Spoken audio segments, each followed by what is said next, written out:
Hey, good morning, everybody. Welcome to another Daily Market Report brought to you by Mike Bjork. Today is Hump Day, and it's also a Leap Day, so happy Leap Day to you all. Not that it has really a whole lot of relevance other than maybe it happens every several years. But it's February 29th, and let's jump into the economic news releases. We got a couple market movers today. We'll look at starting off with the GDP for the fourth quarter.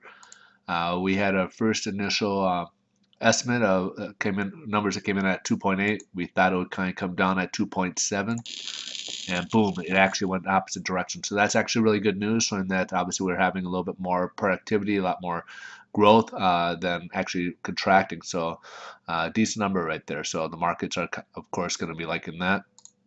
We have the Chicago PMI, so that's what the businesses are doing in Chicago.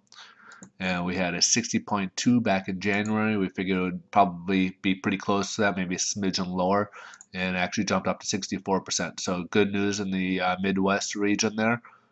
And then later today, around 11 o'clock Pacific Coast time, the beige book will be coming out. This is basically the notes of what the Fed's thinking. So it gives investors an idea what the investors are what the Fed's are saying and where they're at with things, what numbers they're looking at, what's important.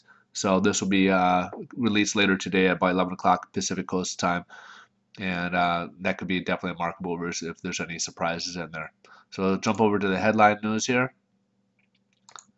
Surprisingly, the stock market's kind of mixed a little bit right now. Where Dow's down about 53, 57, and Nasdaq and S&P's been kind of flexing real low, so sometimes it'll go up and sometimes go down a little bit. So they're kind of borderline, kind of light trading going on right now. So this is kind of weird. Maybe stock market, as I kind of follow more of the bond market, but the stock market might be kind of an overbought position. So maybe that without this good economic news releases and it's not improving more, maybe that's the concerns right there. Maybe it's an overbought position. So let's take a look at the next item here. A couple Fed members were speaking today, including Bernanke, and a couple insights were that they're going to really kind of watch the incomes growing as the unemployment rates kind of drop from about 9% all 11 to now we're kind of the lower end of the spectrum of around 8.3 of what they're kind of projecting for 2012.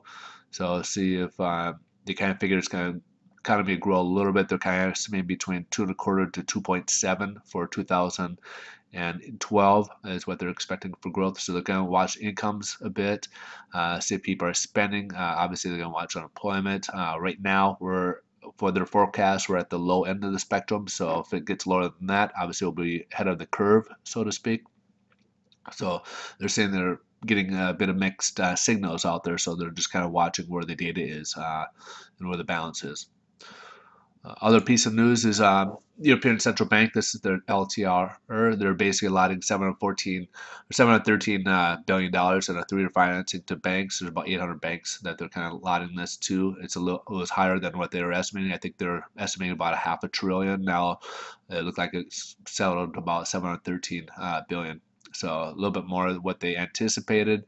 This was kind of a long-awaited, as this was kind of first created around December.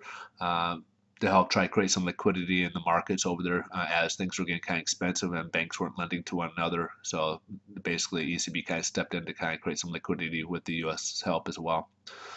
So right now we'll jump over to the bond market, see what interest rates are moving today.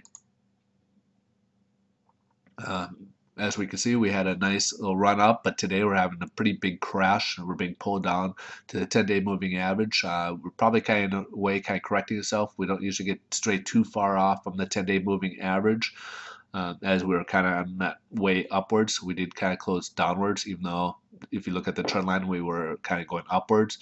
But today, as you can see, we're down 30 basis points. So we're hitting at the very end of the low spectrum. We're obviously touching the floor. Not sure if it will stay this way, so it's possible we could stay this way as the economic news releases were good news. But even though the stock market's not showing as much, but the bond market definitely is. So rates are worse today as a result, and we'll just jump into tomorrow. If you guys are on the site, please subscribe, get your free daily updates, and I will catch you guys tomorrow.